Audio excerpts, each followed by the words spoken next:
लाइक करें हमारी वीडियो को, सब्सक्राइब करें और साथ में बेल आइकन को दबाना ना भूलें।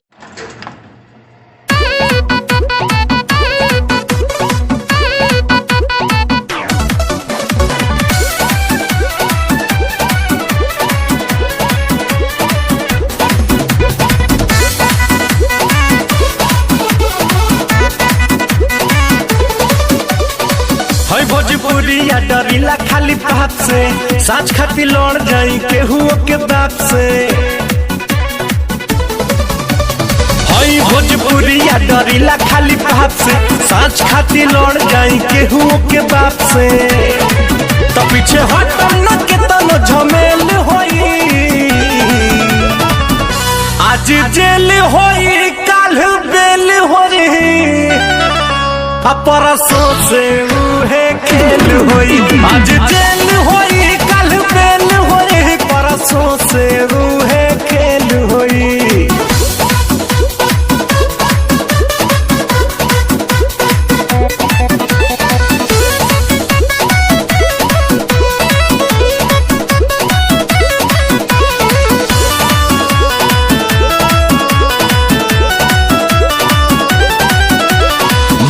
पगरिया अमुहवा में पान बा, पिस्टल कमर में असीना उतान बा।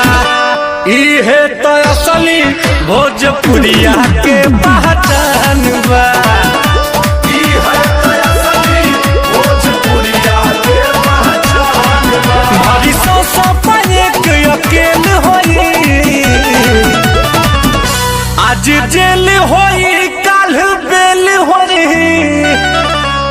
परसों से उहे खेल होई, आज जेल होई कल बेल होई। परसों से उहे खेल होई।